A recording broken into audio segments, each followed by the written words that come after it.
So I'm here at the Elite Conference in Adelaide. These amazing events give us the opportunity for our members to come together across the whole of Australia and New Zealand, celebrating excellence as our best performers come together. So I did not waste that opportunity. I wanted to sit down with Riley Neaton from Ray White, Rockhampton and Yeppoon up in regional Queensland. Everybody know we gon' do it like this. Come on, everybody don't stop. He's a Chairman's Elite agent, which puts him in the top 2% of our network.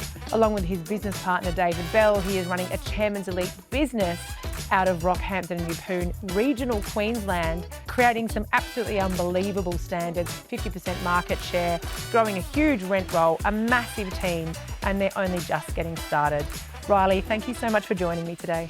Thank you very much for having me. Okay, Riley, so 28 years old. Yes. And you have achieved so much in your career. Do you mind just, for the people watching at home, tell us about Rockhampton and Yeppoon and tell us about your business briefly, the size, how many people and your market dominance? Yeah. So I've been in real estate 7 years now, been a principal for 4 of those. Rockhampton's a regional town in central Queensland, and average sale price when I first started selling was around 320, and it's grown now up into the mid fours, which is really good. Yep. But we're definitely a volume business across the board. We've got 100 team members between the 2 locations. So we own the Rockhampton business and we recently just purchased Ray White Yeppoon. So yeah, both businesses are volume. Yeppoon's median price is about 650.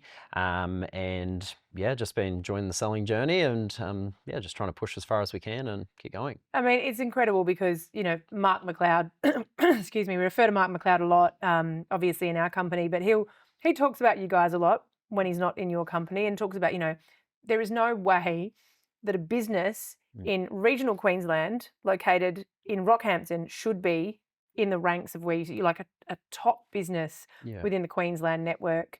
How have you done that? Like, how much of the market are you guys selling? Yeah, it's taken time. So back, previously before I bought into the business, we were a sort of an aging office, and David and I had discussions around what do we need to do to take this business to the next level. And at that stage, we're sitting around the 25% market share, the Rockhampton office. So we decided we need to go down the associate line and start recruiting people in and trying to, because we don't have a big population, Rockhampton, 80,000 people, trying to recruit other agents from other agencies. A lot of the principals are the selling principals and they're the top people within theirs.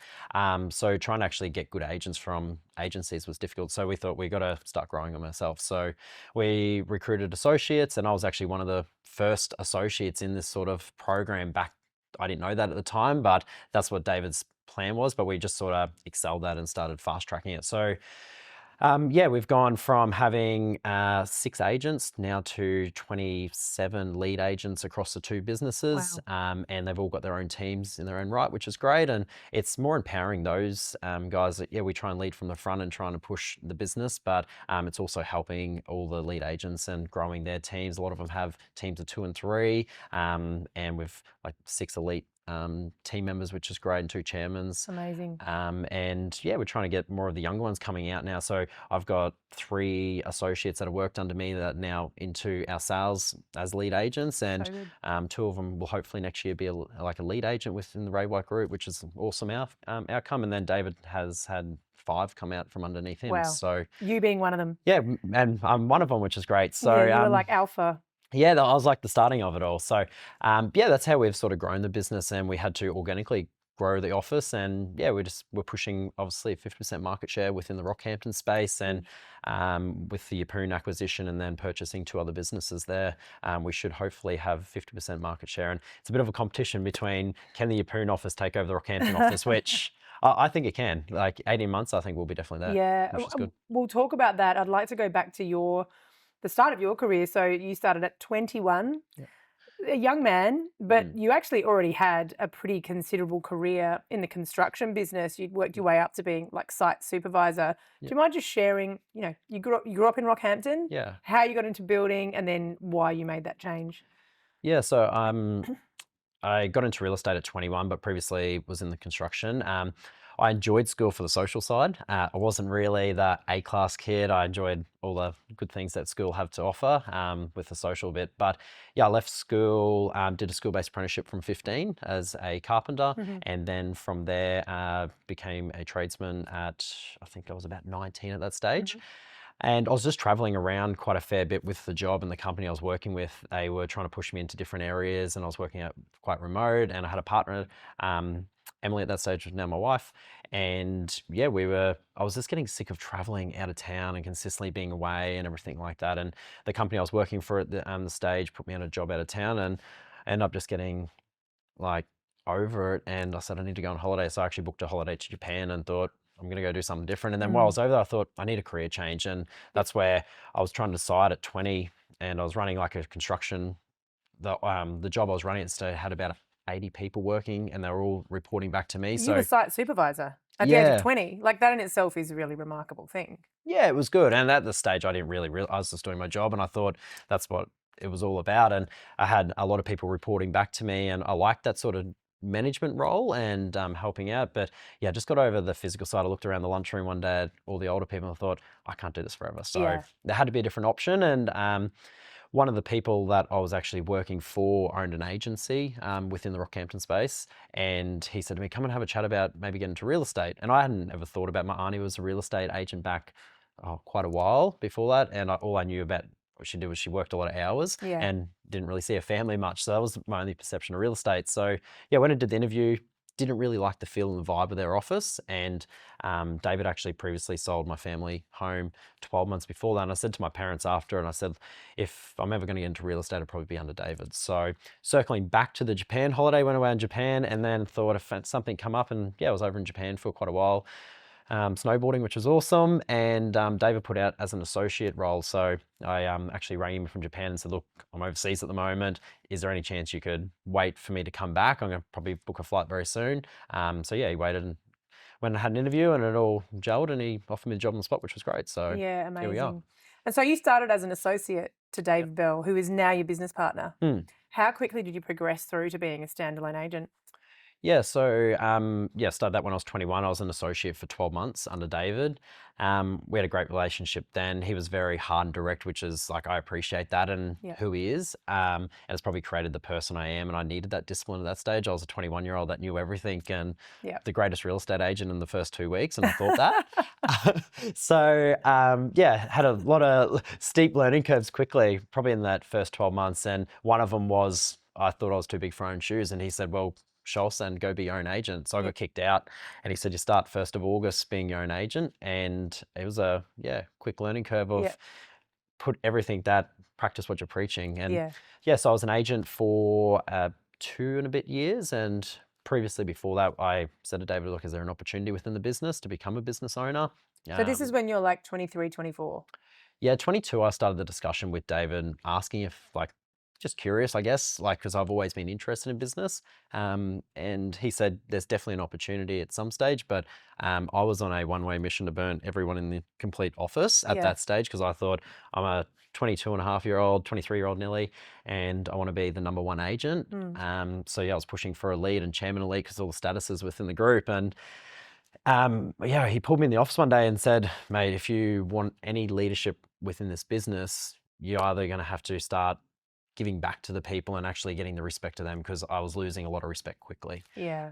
So yeah, it was a bit of a light bulb moment. It clicked for me, and I thought, okay, this is my opportunity. So I started giving back to a lot of the older guys in the office and trying to actually help them grow their business. And that was probably when social media like Facebook and Instagram were really kicking off back then. So I started helping them grow a social presence and giving a lot more back to the business. And that sort of got a lot of respect, I guess, for the 20 staff that we had at this stage across the entire business, because even administration staff didn't like me because they thought he's the young, arrogant boy that, and I wasn't meaning to, but I just was trying to push, obviously, like most sales agents and good sales agents, they're trying to always push the boundaries a little bit. It's a testament to who you are and who we, now see the leader that you've developed into over time. But, it's the hallmark of a lot of ambitious agents, right? Like you can kind of leave a trail of bodies in your wake as you got just sort of moving really fast.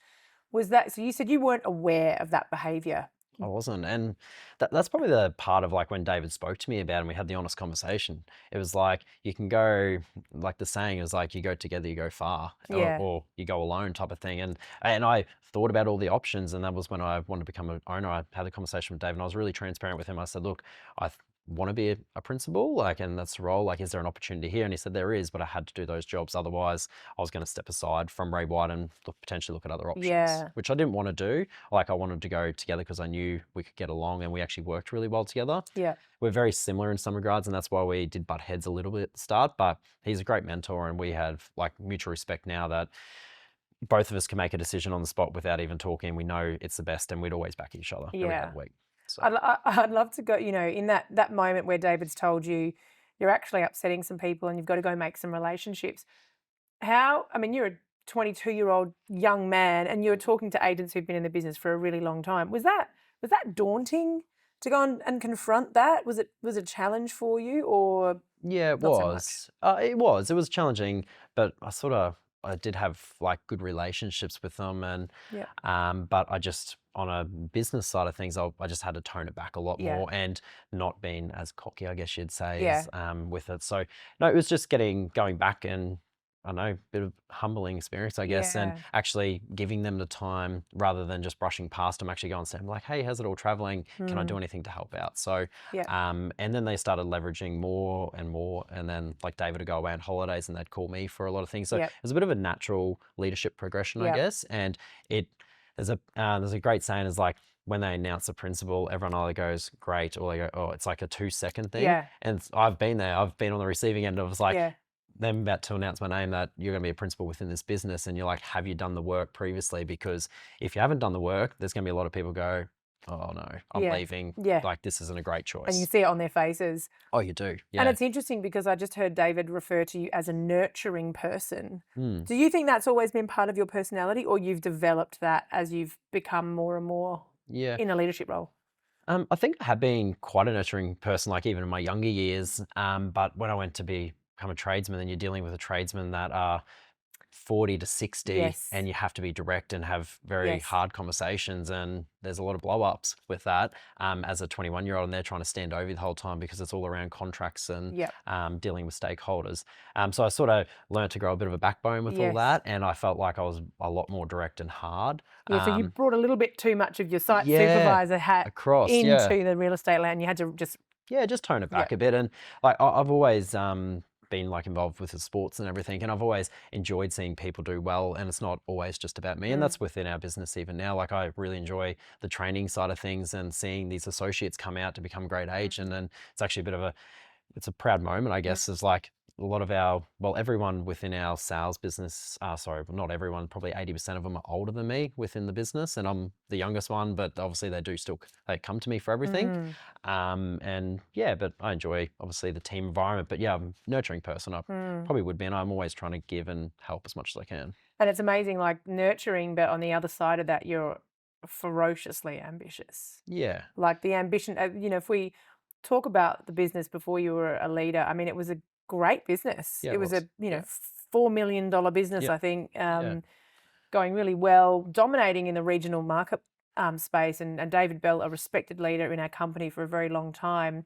The growth that the company's had since you've been a partner has been exponential. I mean, Yeah. 12 million plus Yes. in GCI, so it's tripled Yeah. just on the GCI, just on the sales side of the business. Property management, how much has that grown by? 5 times now. 5 so- times. Yeah. So did you know, it's interesting, you said school, you weren't academic. No. You loved the social side of it, got a trade, but you're doing amazing things in business. When did you learn that the world of business was something of interest to you? Yeah, it was probably, I really enjoy, it was even like on the carpentry side of things, is like creating something and finding a problem and being able to find the solution Yeah. to it. And that's the part I really love about business. Even now, like I look at our business and even my sales business, like I'm trying to earn more money but work less time, and I'm trying to funnel it down to learn to delegate and be better and work out systems and processes to actually that you can get profit margins from what everyone thinks is low to astronomically high, and like they can actually make great businesses out of it. And that's the passion, like I think in the future for me, I'd really like to do is actually teach business owners of like a lot of people. There's a lot of aging principals, but there's a lot of younger ambitious principals coming through, especially now, which is good to see. So it's actually teaching them a little like ways that you can actually make a really great business and set up wealth for life. And that's And interesting, like you guys in that you've spoken about your price point, like you can't buy a unit in most capital cities for what the average house sells for in Yeah. both of your towns. Yeah. So obviously efficiency, high volume, you've got to think about, it's hard to make a lot of profit Yeah. when you're sitting in that high volume marketplace. Yeah. I've got so many questions about it. I want to ask you, you mentioned delegation. Being a high performer, being ambitious usually comes with, and I know you're structured, I know you've got an eye for detail. So that usually comes with burning staff initially, like burning associates. Yeah. Did you have a period of doing that? I think when I first initially started, I probably burnt them out more so. Yeah. I was trying to probably push the envelope a little bit too much and put them into uncomfortable roles of like just way too much work. And but it was just me trying to grow, and it was more learning of like what's the best way to run a team and associates and EBUs. And like I did so much research and reached out to so many people within the group to actually go, what's the best way to build a team? And you don't really know until you actually in the trenches. I was like, I've had a buyer runner first and I had an admin, and then, but now I think I've got a great team now, and that's a credit to my team. It was like everyone knows their role, everyone stays in their lane, and it seems to be working really well, and I know how we can scale it now. It's just in your business, not necessarily for you, because you've got a different role being a selling principal and you're building the business. Like you are heavily involved in rent roll acquisitions and even growing that side of the business. But if I'm an agent, I'm premier, emerging elite, I'm building a team. What is that structure? What's the first hire? What's that role? Yeah, first hire, depending if you're a volume business like myself, I went down the line of like an administration, but also a buyer runner to help me out with the buyer inquiry. And looking back on it now, probably getting a prospector a little bit earlier. That was probably a thing. But yeah, definitely I think you need really like a team of two others, like yourself and two others. If you can get three, that's great. Like that's where it has to go. But so a team of four is the ideal number, in your opinion, for a stable business unit. For a stable business, because what I would be doing if I was someone that wanted to grow again further is like write down every single job, or look at your calendar for the last 6 months and write down every single job that you've done. And then just be honest with yourself and go through and say, okay, an appraisal pack, who does that up? Do I need to do that? Is that dollar productive? No, I don't. I can get someone else to do that. A buyer inspection, do I need to do that buyer inspection? No, probably not. I can get someone else to do it. An appraisal with an owner, of course, that's something, I'm the face of it, I need to go to that. So that's mine. And then you make a list of what jobs are, and then it's actually putting those into the right people. And that's how I've sort of built my business. And I've tried to take more and more away from myself to actually free up to see if we can actually, I can run it still like lean, and it's more free my time, because I know that like if I have free time, I can think more, I can be creative, and I'm sharper. And it makes us like, if I can get into my hot stock a lot quicker, so I can actually start build relationships, where if you get busy, the first thing you do is stop doing the actual prospecting tasks. And that's where a lot of agents, I think, fail, is like they give up on the prospecting. So and this is one thing that I know a lot of agents will be challenged by, is asking your associates to make calls if you're not necessarily making the same amount of calls, because you know you're wearing many hats. What are there's, like you say, 3 or 4 things that you in your sales EBU that you have to do. What are those things that you must do, non-negotiable? Non-negotiables are talking to the owner, negotiating the final price of the deal, so my associates actually get the offers and I actually present it to the owner, and appraisals. And that's it. Essentially, I don't do much other than that. So vendor management, appraisals, and negotiation. And even to, like with my team, I actually don't run my team, and that was part of like Caitlin within my team. I said, you're going to be like the captain of the team. You have to run Genevieve and Jake, but now it's sort of like Caitlin and Jen work together within the administration. They run, like they give updates throughout the whole team. And but yes, Jake understands within my team is that his job is to prospect, and he enjoys that part of it. And when we actually wrote down the list of jobs within the team, I said to him, like, you guys pick out what you enjoy doing. Like, that's what it's about. It's like everyone's got to have fun and everyone's got to enjoy it. There's no point doing something if you don't like. And that's where we actually just allocated jobs so everyone knows what their lane is now. So if something pops up or there's an appointment going, they just know straight away that's Jake's role or that's Jen's role, and that's sort of how we've worked it. But I still make calls, and I still do prospect, but I'm only prospecting people that are coming to the market within the next month. And I have my own KPIs of like how many appraisals I have to do, how many listings I've got to bring in, so my team can try and hit our goals. And so you've now got Caitlin and Genevieve who are helping to drive all the calls, making sure the calls are happening when you're out doing other things. And I think you said you're shooting for 150 sales this Yeah. year within the team, Yeah. whilst leading over 120 people in the business, Mm. 2 sites, Yeah. acquisitions, rent roll growth, Yeah. developing associates. But yeah. So there's a fair bit going on. Yeah, there is, but I enjoy it, and my team are really understanding that, and they know that my job is to run the business, and Yeah. there's going to be issues that I have to deal with immediately. Yeah. That they just take away Yeah. like a lot of the issues for my personal team. Yeah. And their job is to push the goals, and they get paid obviously incentivized for that, so that's why they want to do it. And yeah, we get along really well. Honestly, like a family. Yeah, that's amazing. Now, I know both yourself and David focus very much on the associates that come through your team. Like they're the future salespeople Yeah, they in are. the business. How long in your opinion, does it take for an associate to go from green, knowing nothing day one, to being able to go and stand on their own 2 feet?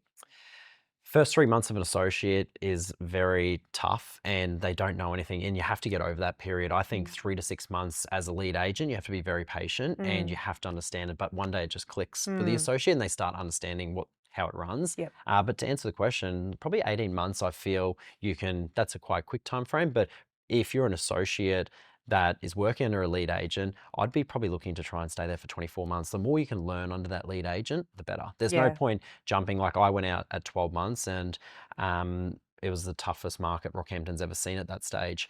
And it was really difficult. And I sort of had the mindset of that I had enough money to last me 12 months. And I thought I'm going to put everything in. And if I make it within that like 12 months, great, I'll stay in real estate. If I didn't, I'd walk away knowing that I You gave it a try. gave it a really good crack. And I think I say for associates now, like we have a 18-month training plan for them, so they know they're definitely there for 18 months. But majority of them want to elect to stay longer because they enjoy the team environment, and we just set up structures and payment for them to stay long, like to stay within the team if they want to. But yeah, a lot of like. All of our lead sales agents have teams, and they're all building teams, and they actually want to put them into the sales team as well as their own lead agent, because it's like a bit of a, I don't know, Point of pride. yeah, a bit of proud moment seeing like your associate do really well. And Yeah. I want to grow the next number 1 agent within our Rockhampton market and have them come out of my team and say they were part of it. You mentioned before we started filming, we were talking about recruitment. Now, when you've got 50% market share and you've grown as quickly as you have, and you've got so many lead agents in a town of 80,000, you've got no choice but to develop. Like you have to. I know you guys do school, like career nights. You bring them in, almost run like an internship. Yep. How does that work? Yeah, we do a lot of different avenues of trying to recruit the right people, and we do like training nights. We invite them along, like even school-based people. We get them to come to like open homes on a Saturday. They'll just shadow me, and it's probably more just to actually get a feel of like got the right personality. And it's most of the time it's a gut feel. You can't look at someone and go, they're going to be a great agent straight away, but you sort of can get a feel after like a little while and be like, yeah, they could have potential. We'll see if they can line everything up, like the hard work to the hunger to be able to talk to someone in a conversation. Like there's a lot of parts that make up, I guess, a good agent, and then even more to make a great agent. But it's probably just feeling out the ideas of like who's could be potentially there. But yeah, definitely reaching out to the schools. That's probably where we have to go down that avenue, is to try and get them in younger. Because if someone had come through when you were in school hating it, maybe you wouldn't have done carpentry. You might have come straight into it. And I think it's interesting, you know, we all within the corporate team and various of our leaders, you know, I spoke at a school recently, and it's amazing how much those kids did not know about real estate. They thought it was property development. They didn't know.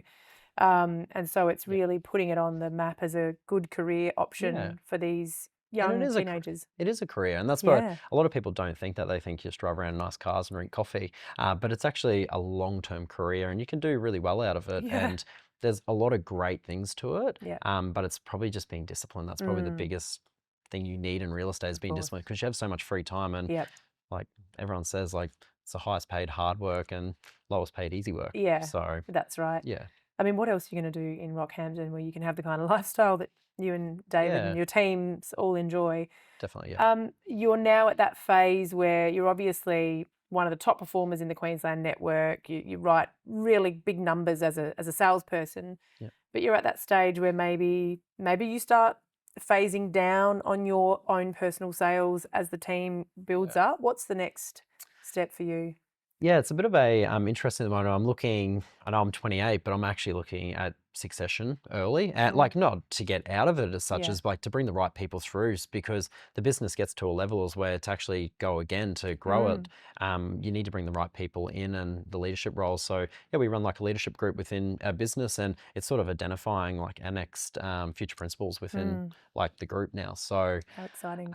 that's sort of my step. On the sales side of things, I'll probably keep selling and keep trying to push. And yeah, just as long as I enjoy it, that's probably the biggest thing. I just want to Yep. keep enjoying the job, and I love it at the moment. And it's been a great journey. But I'm looking forward to the next 20 years of my life to see Yep. how far I can take it and how big of like a business I can.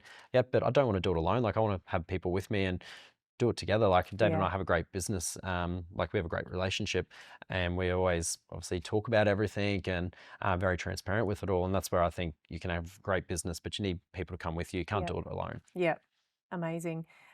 What's something that we might not know about you? Like, what's the Riley Neaton like secret skill that you go home, you cook beautiful dinners for your family? Maybe Yeah. not. Yeah, I actually love cooking, Do and you? I really enjoy just laying around a pool, relaxing. I've got 2 kids now, so life's pretty hectic. Got a Yeah. 2.5-year-old and a 7-month-old, Yeah. so boy and a girl, so they keep me pretty busy all the time. Yes. And yeah, it's probably enjoying just being a father and trying to be there more for the kids. Yep. Previously, I've been obviously working quite a fair bit on the business, but I Yep. think going into the future more too is like being there for the kids and watching them grow up a little bit. Yep. So, but no, I just love relaxing when I get home. Sometimes it's like good just going home, not having the phone, Yeah. and yeah, just relax on a Sunday, go to the beach. Are you an introvert or an extrovert? Extrovert, for You are sure. an extrovert. Yeah, Okay. Yeah. definitely an extrovert of, but in some regards, introvert as well. Like Yeah. I enjoy my own time and yeah, just Yeah. being by myself sometimes. I And think when you're yeah. on the phone to people all day, in front of people all day, you just need that charge up time. Yeah, Yep. that's it. But no, I'd love a good extrovert. So, last piece of advice: if I'm watching this video, I'm wanting to be Riley Neaton. Maybe I'm writing $300,000 a year. What should I do? What's the first thing I should do? I think if I was writing 300,000, I'd make sure I put an associate on straight away. Yep. I think the key sort of triggers I look at is like 300,000, you put associate on, 600,000, you start putting a second associate on, and double down in marketing. And Okay. that's something I did, like even in my first year of going out on my own, I wrote 298, I think it was. It was just short of Premier at that time. I was gutted. But I spent $48,000 in marketing Wow. that year. And if you actually work that out with office splits and stuff like that, I didn't actually walk away with very much money. But I think you need to double down on marketing, and that's something we're really big on our business at the moment within the whole office. But yeah, if you're someone just starting out, I think double down on marketing, get help sooner than you think. Like Yep. when you think you need someone, you probably need them 6 months earlier. Yeah. Get them in. Yes, it is. You do have to financially, obviously, outlay some money for that, but it's well worth the money. You sort of got to go backwards to then go hurry forwards. Yeah, you can't do it alone. Amazing. Riley, thank you so much for talking to me today. Pleasure, anytime.